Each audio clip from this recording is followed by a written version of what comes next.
Vous avez déjà entendu parler de l'allocation logement, mais cela paraît un peu flou pour vous. Je vais vous expliquer en quoi elle consiste.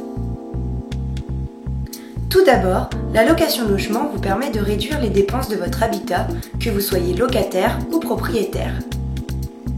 Elle peut vous aider à payer votre loyer, à faire quelques améliorations, mais également à rembourser un prêt éventuel que vous avez fait pour pouvoir accéder au lieu que vous occupez.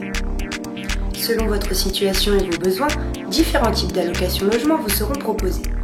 L'ALF, l'allocation logement à caractère familial, l'ALS, l'allocation logement à caractère social, ou encore l'APL, l'aide personnalisée au logement.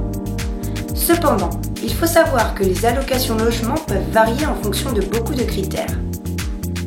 Par exemple, le département où vous logez, votre situation familiale, vos ressources, si vous avez des enfants, si vous êtes étudiant, salarié ou à la recherche d'un emploi, et le nombre de personnes à votre charge, entre autres.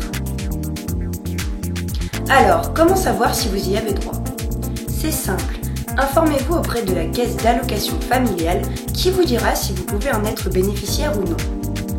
Pour savoir à combien cette aide s'élèvera, il vous faudra constituer un dossier d'allocataire.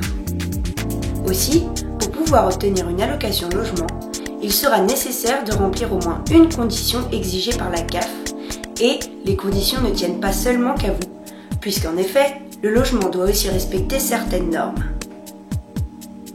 Par exemple, il ne doit pas être d'une superficie inférieure à 9 m² pour un locataire seul, 16 m² pour deux, et certaines normes de confort doivent aussi être respectées.